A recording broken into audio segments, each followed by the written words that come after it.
Stop. You haven't subscribed to the channel yet. Subscribe now. We have new stories every day. Now, let's go. I arrived home earlier than usual, hoping to surprise my wife, Karen. She's a sales assistant at a local electronics store, and we usually get home around the same time. As a policeman, my shifts can be unpredictable, but today I managed to wrap things up early. Unlocking the front door, I heard muffled voices coming from the living room. Karen wasn't expecting me.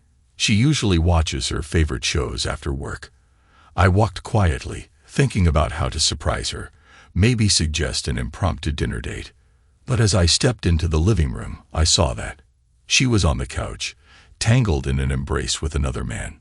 A sharp pain shot through my chest as I recognized him. Eddie, her coworker. He had been to our house a few times for social gatherings. I had never suspected anything between them. Karen's eyes widened in shock when she saw me. She pushed Eddie away and stood up quickly, her face pale. "Bruce, what are you doing home so early?" she stammered. I took a deep breath, trying to maintain my composure. "Everyone, stay where you are," I said calmly. I pulled a chair from the dining table and sat down, facing them. "Karen, how long has this been going on?" I asked. Karen blinked, clearly taken aback by my reaction. "Bruce, I never meant for this to happen. It just did." "How long?" I repeated, my voice steady. "A few months," she admitted, her voice barely above a whisper. "It started as just talking, but then it became more." "You thought I didn't notice all this time?" I asked, a hint of surprise in my voice. Karen looked at me, her eyes wide with confusion. "You knew?" "Of course I knew, Karen," I said, shaking my head slightly. "You think I wouldn't notice the changes, the late nights, the distant look in your eyes?" Eddie shifted uncomfortably, clearly wanting to leave. "Bruce, man, I should probably go." "Stay," I said firmly, locking eyes with him.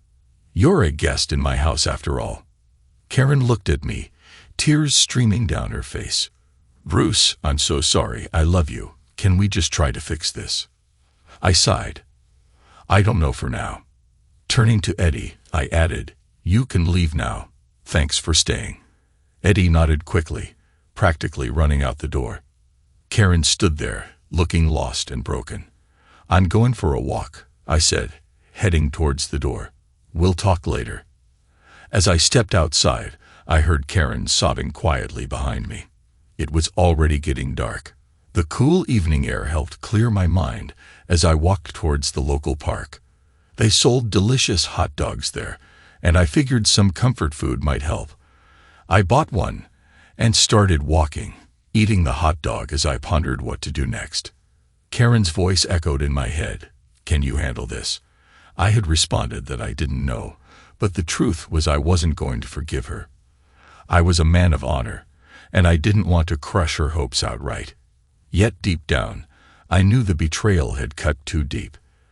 As I savored the hot dog, I realized it tasted far better than any dinner Karen could have made that night. The simple pleasure of a well-made hot dog brought a small, unexpected joy. It made me think about how I needed a break, a reset. I had been a valiant worker, and during my service, I had earned a couple of weeks of vacation. By the time I finished the hot dog, I had made up my mind. The very next day, I would go to the police station and take that vacation.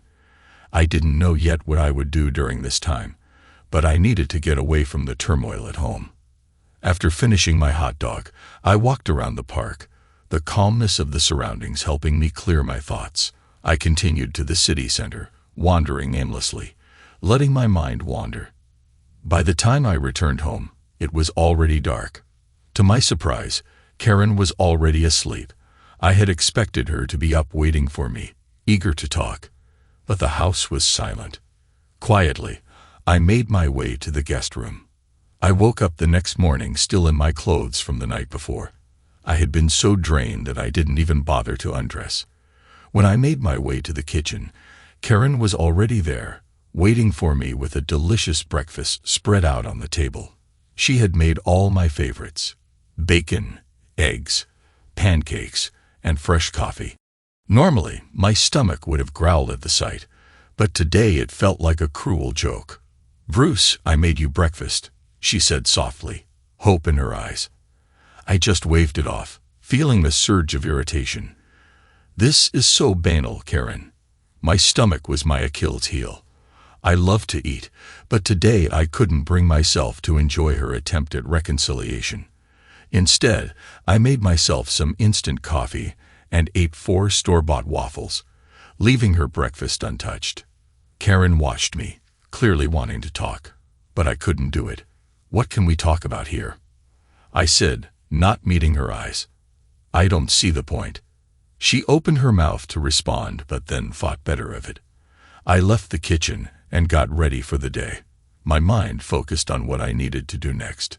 Arriving at the station, I headed straight to the boss's office. Chief Reynolds and I had always been on good terms, thanks to my hard work and dedication. He looked up from his paperwork and smiled when he saw me. "Bruce, what brings you here so early?" "I need to take a couple of weeks off. Chief, it's urgent." His smile faded as he studied my face. "Everything okay at home?" "Not really," I admitted. "I just need some time to sort things out." "I see, you've earned it, Bruce. Take the time you need." "Thanks, Chief. I appreciate it."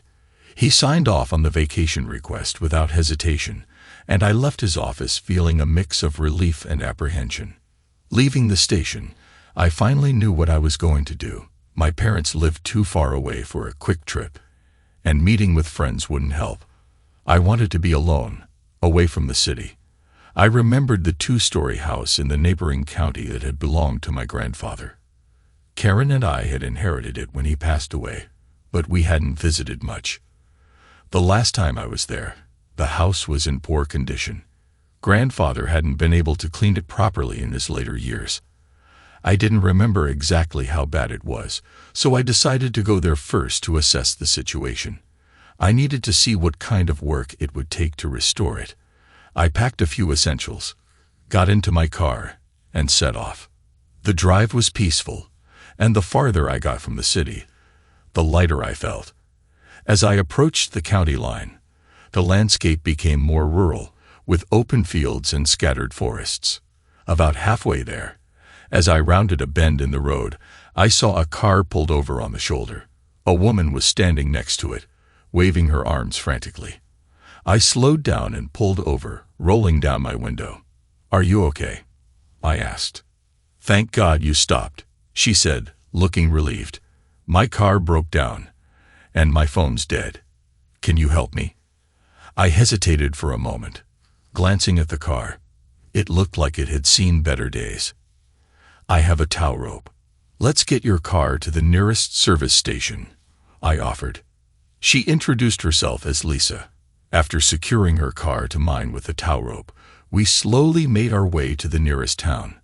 During the drive, she told me she was on her way to visit family, but had gotten lost and ended up on this back road. "Thank you so much for stopping," she said. "I don't know what I would have done otherwise." "No problem," I replied. "Everyone needs a little help now and then." We reached the nearest service station, and I helped her get her car situated. When I finally arrived, the place looked even more rundown than I remembered. The paint was peeling, and the yard was overgrown with weeds, but it had a certain charm, a sense of history and memories. I got out of the car and walked around, assessing the state of the place.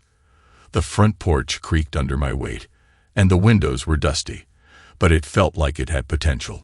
Having figured out what materials I needed, I drove to the nearest town. After loading up the car, I made my way back to my city to pick up the lawnmower and some other tools I'd need for the job. When I got home, Karen was gone, probably at work.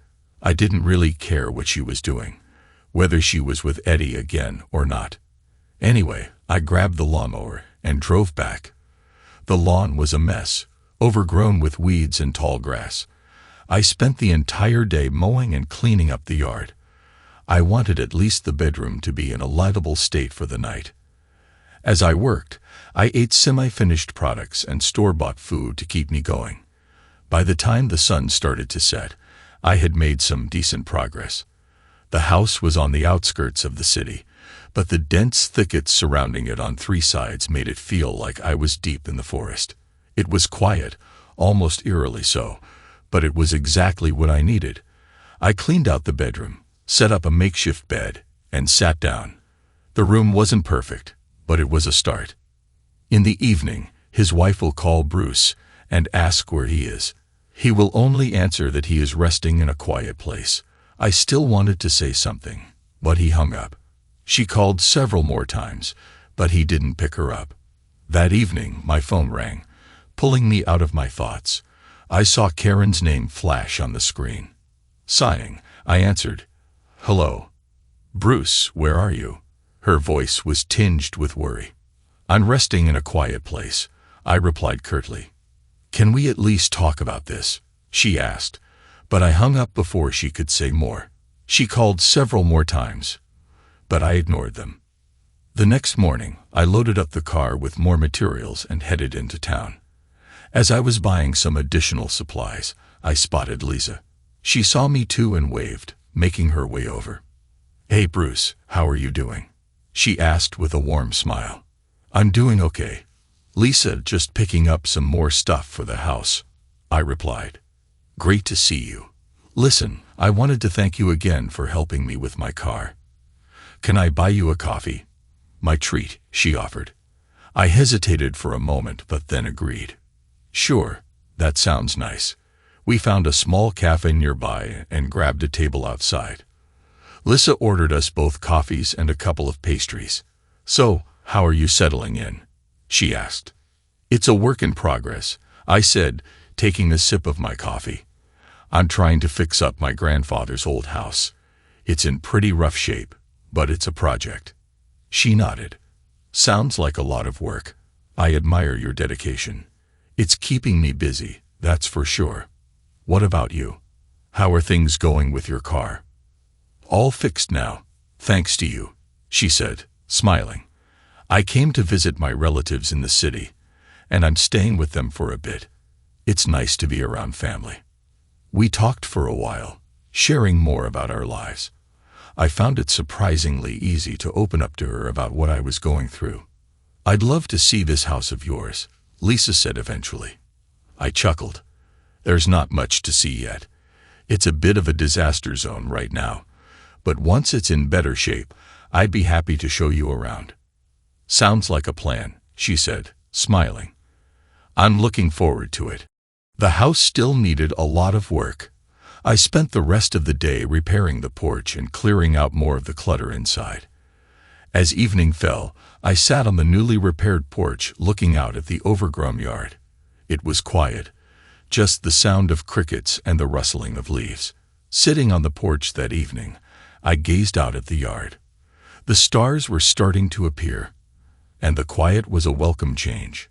Just as I was beginning to unwind, my phone rang again. It was Karen. "Hello," I answered. "Bruce, where are you? Why aren't you coming back?" Her voice was filled with frustration. "I'm just resting in a quiet place," I replied, keeping my tone neutral. "You're ignoring everything. Are we getting a divorce or not? You haven't said anything about our future," she pressed. I leaned back in my chair, looking up at the stars. "Why rush in such a hurry? I didn't forbid you from meeting anyone or even spending time with Eddie or whoever else. Don't you dare consider me unworthy," she snapped, her voice shaking with anger. "I didn't say that, Karen," I replied calmly. There was a brief silence. Then she spoke again, her voice softer but still tense. "Bruce, this isn't fair. You can't just disappear and ignore everything." "Fair?" I said, a hint of amusement in my voice. "You brought a strange man into our house, Karen. How dare you? I never meant for things to get this bad," she cried. "Well, they did," I said, my tone still calm. "Stop mocking me," she pleaded. And then I heard the click as she hung up on me. I put the phone down and rubbed my temples. The next morning, I loaded up the car with more materials and headed back into town. As I was picking up supplies at the hardware store, I noticed Lisa again. She seemed to be browsing the same aisle, and I couldn't help but smile. "Hey, Lisa, are you following me?" I asked with a playful grin. She laughed and shook her head. No, my cousin works here, so I thought I'd drop by and say hi." "Well, it's good to see you again," I said, genuinely pleased. "Same here. You want to grab a coffee again?" she suggested. "No, seriously, you're probably following me around to offer me coffee again, but why not?" I replied, appreciating the chance to relax a bit. We walked over to the same cafe and found a table outside. This time, the atmosphere was much more relaxed. We both seemed to be at ease, enjoying each other's company. As we talked, I noticed Lisa giving me subtle signs of interest. A lingering touch on my arm, a playful smile. I found myself responding in kind, leaning in a bit closer, holding eye contact a bit longer. "You're really dedicated to this house project," she remarked, sipping her coffee. "It's keeping me busy," I admitted, "and it's something I need right now." Lisa nodded, understanding. It's nice to have a project. It keeps the mind occupied. We spent a long time there, talking about everything and nothing. It felt good to just relax and connect with someone who wasn't part of the turmoil back home. Eventually, I glanced at my watch and realized how much time had passed. "Damn, I spent so much time here with you. I haven't gotten anything done at the house," I said, half joking. She laughed. "Sorry for distracting you." "No, it's a good distraction," I assured her. "But seriously, if we're going to keep spending time together, how about you come help me with the house next time? It'd be nice to have some company while I work." Lisa looked at me, amused. "You want me to help with the renovations? Why not? It could be fun. And I could use an extra pair of hands," I said, smiling. She considered it for a moment, then said, "All right, you've got a deal. I came here to visit my relatives and take a break from work, so I'm on a sort of vacation too. Helping out could be interesting." "Great," I said, genuinely looking forward to it. We finished our coffee and parted ways, both of us smiling. Back at the house, I dove into the work with renewed vigor. The place was starting to shape up little by little. I cleared out more of the debris and started painting the walls in the living room. The next day dawned bright and early, but as I stepped outside to start my day, I noticed something strange. A car parked at the edge of my property. I hadn't seen it before, and it made me curious. I walked over to the car cautiously, looking around. It was an older model, dark blue, and the windows were tinted. As I approached, I noticed the driver's side window was down. Inside, a man was slumped over the steering wheel. My instincts as a policeman kicked in, and I quickened my pace, my heart pounding. "Hey, are you okay?" I called out, but there was no response. I reached the car and gently shook the man's shoulder. He stirred and looked up at me with bleary eyes. "Help me," he croaked. "Hang on," I said, pulling out my phone to call 911. As I dialed, I noticed he had a deep gash on his arm, and he was bleeding badly. "I've got you. Help is on the way." After I hung up, I grabbed a clean rag from my car and pressed it against his wound to slow the bleeding. "What happened to you?" He winced but managed to speak. "There was an accident. Someone hit me and drove off." I glanced around, my eyes scanning the area for any signs of another vehicle or skid marks on the road. "Can you tell me anything about the car that hit you?" "It was a black SUV," he mumbled, his voice weakening. "Didn't get the plate." The paramedics arrived and took over, loading the man onto a stretcher and into the ambulance. One of the paramedics approached me. "Do you know him?" I shook my head. "No, I found him here just now. He said he was in a hit and run." "Thanks for your help. We'll take it from here." I decided to head into town to inform the local police about what had happened. It felt strange being on the other side of things, reporting an incident rather than investigating it myself. At the police station, I spoke with Officer Davis, who listened intently as I recounted the events. "We'll look into it," he assured me, Thanks for letting us know, Bruce. We'll keep you updated. The encounter had brought back memories of my time on the force, which made my current situation with Karen and the house seem distant, almost trivial.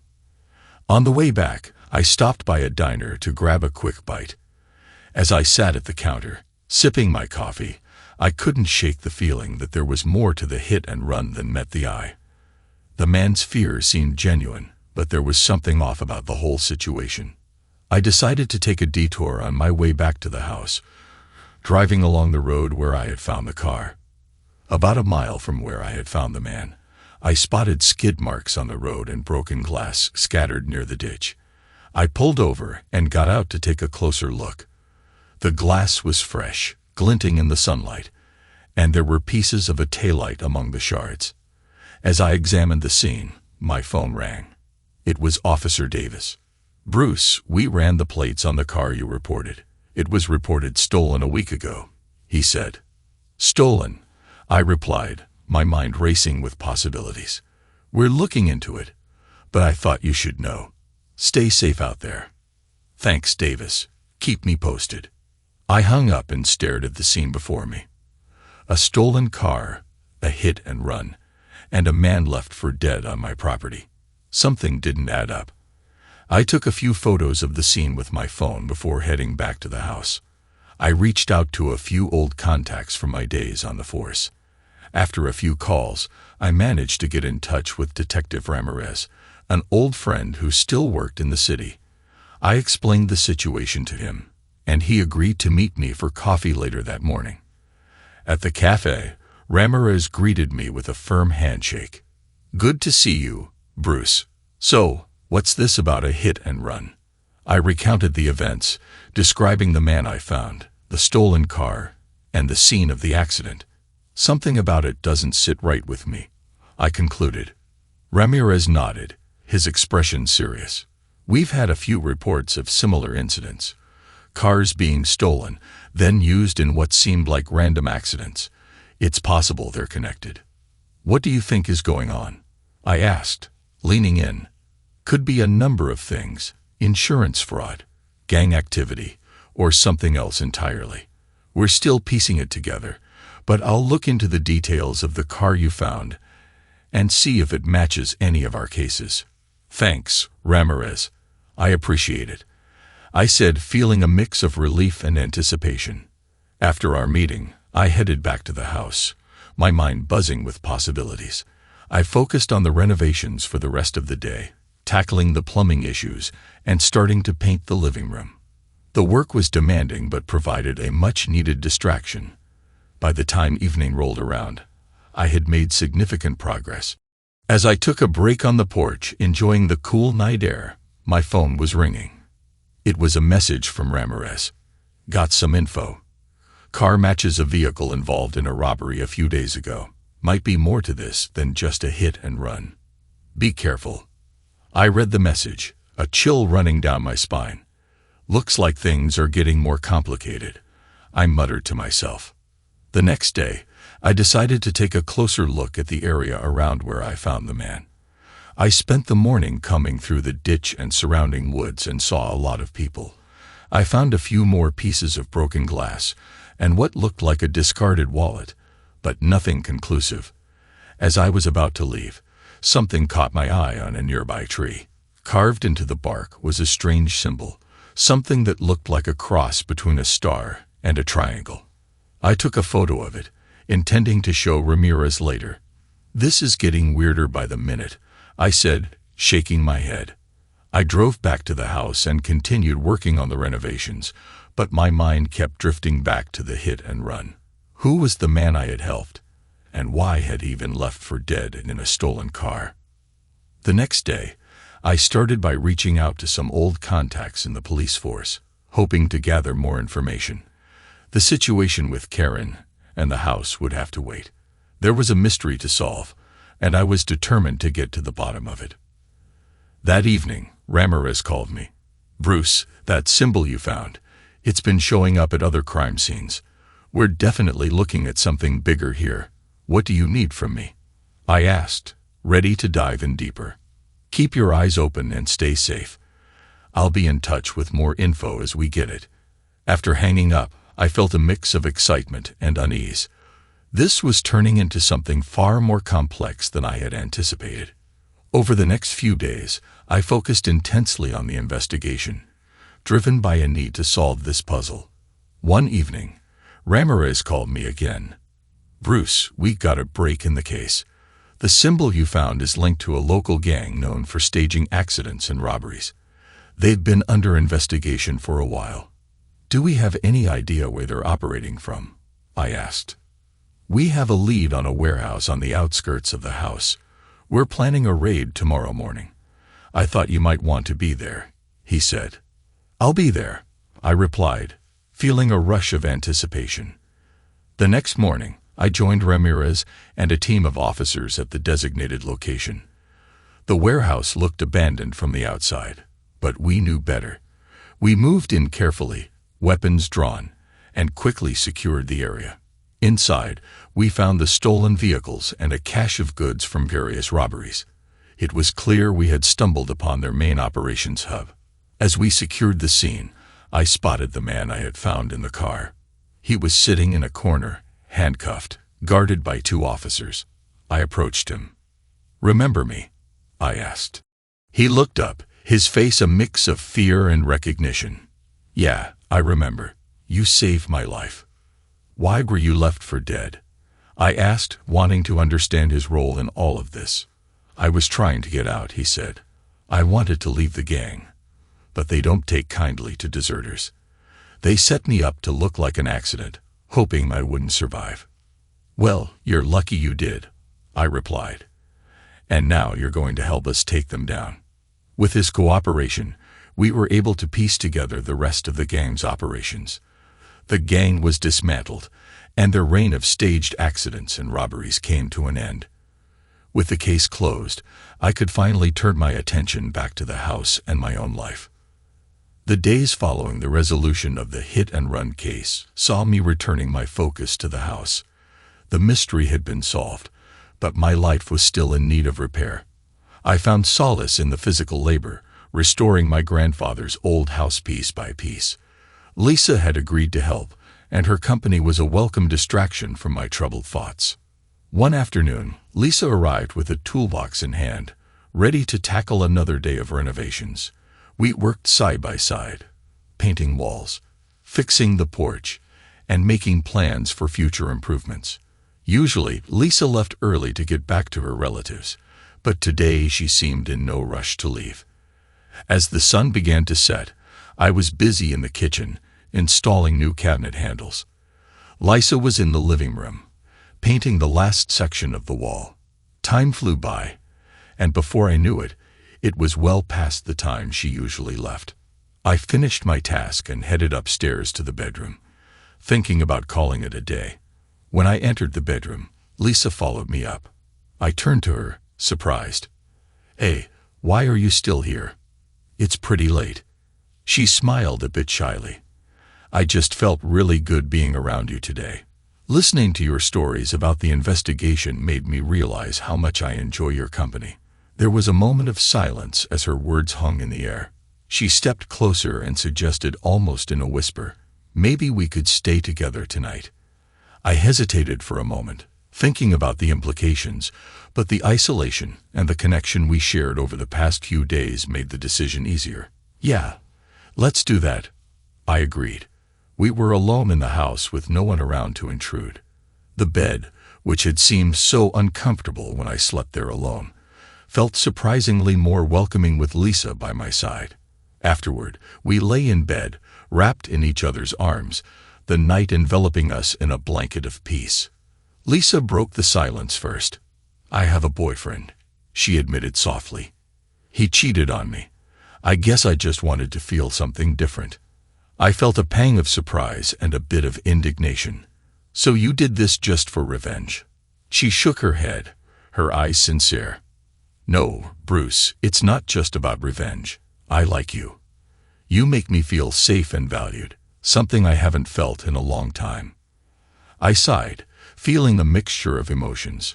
"My wife cheated on me too," I began. "That's why I'm here, trying to piece my life back together. Lisa reached out and touched my face gently. I see. Anyway, I'm glad we're here now. We talked for a while longer, sharing our stories and finding common ground in our experiences of betrayal and hurt. Despite the circumstances that brought us together, there was a genuine connection between us that felt comforting. Early in the morning, Lisa got up to leave. She dressed quietly, not wanting to wake me, but I stirred and watched her prepare to go. "Will I see you again?" I asked. She smiled and leaned down to kiss me softly. "Of course, I'll be back to help with the house and for you." In the company of Lisa, the renovation of the house progressed swiftly and efficiently. Her presence brought a newfound energy to the project, and together, we tackled tasks that would have taken me much longer on my own. The house was starting to transform from a neglected relic into a welcoming home. We painted, fixed plumbing, replaced windows, and even managed to restore the old wooden floors. As we worked, our relationship deepened. The days were filled with labor and laughter, while the nights were spent in each other's arms sharing stories and dreams. It was a comforting routine, but I knew it was temporary. One evening, as we lay in bed, Lisa turned to me with a serious expression. "In a week, I'll have to go back to my place," she said quietly. "I've got work and responsibilities waiting for me." I nodded, feeling a pang of sadness. "I know. I've got 6 days of vacation left. I guess we'll have to make the most of them." We spent the next few days putting the finishing touches on the house. We installed new light fixtures, hung curtains, and added some personal touches that made the place feel more like home. The transformation was remarkable, and I felt a deep sense of satisfaction seeing it all come together. On one of those days, we decided to take a break from working on the house. We packed a picnic and drove to a nearby lake. It was a beautiful, secluded spot, perfect for relaxing and enjoying each other's company. We spent the day swimming, lounging in the sun, and talking about our future plans. As we sat by the water, Lisa looked at me thoughtfully. "What are you going to do after I leave, Bruce?" I sighed, staring out at the shimmering lake. "I'm not entirely sure. This house was supposed to be my escape, my project to focus on, but now that it's almost done, I need to figure out what's next." Lisa nodded, understanding. "It's important to have a plan, something to look forward to." "I know," I said. "I think I'll stay here for a while. Get used to the new place, maybe even invite some old friends over. And I'll definitely have to sort things out with Karen. We need to have that conversation about our future." Lisa reached out and squeezed my hand. "You'll figure it out. You're stronger than you think." We spent the rest of the day enjoying the peacefulness of the lake, savoring the moments together. As the sun set, we packed up and headed back to the house, both of us knowing that our time together was running out. Over the next few days, we continued to work on the house. But there was a sense of urgency, a desire to make the most of the remaining time. We cooked meals together, watched old movies, and talked late into the night. It was bittersweet knowing that this chapter was coming to an end. On the last day of my vacation, Lisa and I sat on the porch, looking out at the yard. The house was finally complete, and it looked beautiful. "You did an amazing job," Lisa said, smiling at me. "We did," I corrected her. "I couldn't have done it without you." She leaned her head on my shoulder. "I'm going to miss this place, and you." "I'll miss you too," I said, wrapping my arm around her. "But we'll stay in touch, and who knows, maybe we'll see each other again soon." That night, we shared a tender moment, knowing it would be our last time together for a while. As we lay in bed afterward, Lisa admitted, "I really needed this, Bruce, not just the project, but you." "You helped me too," I replied, holding her close. Early the next morning, Lisa packed her things, and we said our goodbyes. She kissed me softly and whispered, "Take care of yourself, Bruce." "You too, Lisa," I said, watching as she drove away. The final task on my list for the house was to install surveillance cameras and set up a security system. Given everything that had happened recently, I wanted to make sure the place was secure, especially since I would be far away for extended periods. I spent the morning mounting the cameras around the property, covering all the entrances and key areas. Once the hardware was in place, I signed a contract with a reputable security service. They assured me that in the event of a threat, they would respond immediately to protect the house. With the security measures in place, I felt a sense of closure. The house was finally complete and secure. It was time to return home and face whatever awaited me there.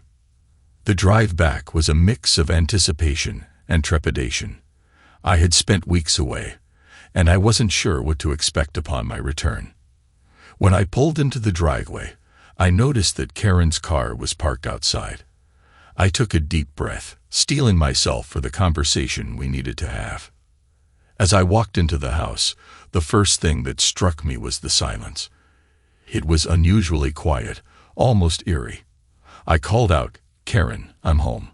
There was no immediate response. I walked through the house, my footsteps echoing off the walls. When I reached the living room, I found Karen sitting on the couch, looking anxious. Next to her was a man in a suit holding a briefcase. Karen's eyes were red, and it was clear she had been crying. "Bruce, we need to talk," she said, her voice trembling. I looked at the man beside her, feeling a knot form in my stomach. "What's going on?" The man stood up and extended his hand. "Mr. Reynolds, my name is Stephen Turner. I'm a lawyer representing your wife." I shook his hand, confused and apprehensive. "All right, what's this about?" Karen took a deep breath, clutching a folder in her hands. "Bruce, I didn't know how to tell you this, but I'm pregnant." I stood there stunned. "Pregnant?" I echoed, my mind racing. "How far along are you?" I asked. "About 2 months," she replied quietly. I did the math quickly in my head. This meant she got pregnant around the time everything started falling apart between us. "Is it mine?" I asked, the question slipping out before I could stop myself. Karen's face fell, and she looked down at her hands. "I don't know," she admitted. "It could be yours, or it could be Eddie's." The room seemed to spin around me. I took a step back, trying to process the information. "Why didn't you tell me sooner?" I asked, my voice shaking with a mix of anger and disbelief. "I was scared," she said, tears streaming down her face. "I didn't know how to handle it. And then everything with Eddie happened, and I didn't know what to do." Stephen Turner cleared his throat, breaking the heavy silence. "Mr. Reynolds, Karen has decided to keep the baby, and we need to discuss the next steps, including the possibility of a paternity test and how to move forward." I ran a hand through my hair, feeling overwhelmed. "All right," I said finally, "we'll figure this out." We sat down at the dining table, and Stephen began outlining the legal aspects we needed to consider. He explained the process for establishing paternity and the potential implications for custody and support. It was a lot to take in, but I listened carefully, knowing that this was now my reality. After Stephen left, Karen and I were alone in the house. We sat in silence for a while, the weight of the situation hanging heavily between us. Finally, Karen spoke. "Bruce, I know I've made a lot of mistakes, and I understand if you can't forgive me. But I want to do what's best for this baby." "As you say," I answered. I also wanted to make some kind of joke similar to the ones I made the last time I spoke to her on the phone, but I refrained. A week later, the results of the paternity test were in. I had prepared myself for a range of outcomes, but nothing could have fully readied me for what I was about to discover. Karen and I sat in the doctor's office, waiting for the verdict.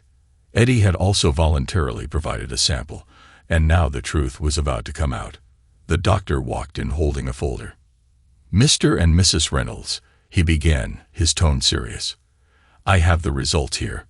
Bruce, you are not the father of the baby, and neither is Eddie." The words hit me like a sledgehammer. I turned to look at Karen, who seemed equally shocked. "Who is it then?" I asked, my voice barely above a whisper. Karen's face went pale. "I don't know," she stammered. There was no one else. I swear, Bruce.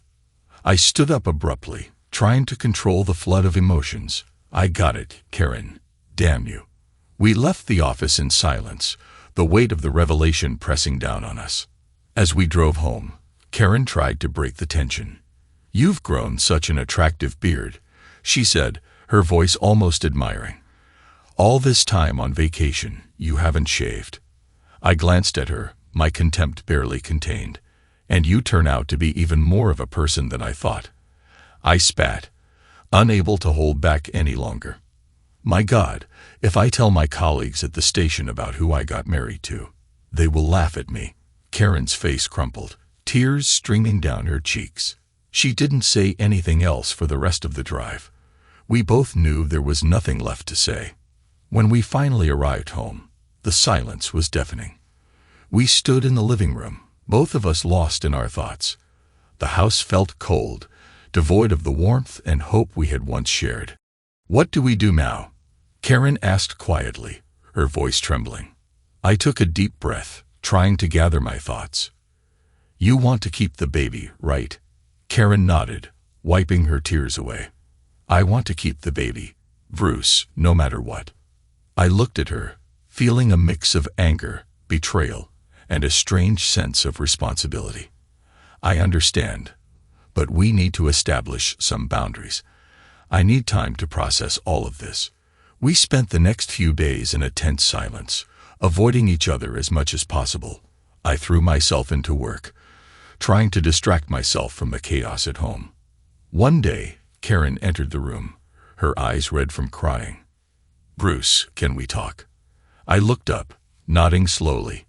"Yeah, we need to," she said, sitting down across from me, her hands trembling. "I'm sorry for everything. I know I've hurt you deeply, but I want to make things right. I want to be a good mother, and I want to fix our relationship." I sighed, running a hand through my beard. "Say no more." "I know," she said softly, "but I'm willing to do whatever it takes." "I love you, Bruce. Despite everything, I still love you," I replied. Hearing "I love you" from someone like you is a humiliation of my manhood. Months passed, and despite our best efforts, Karen and I couldn't come to an agreement about the child.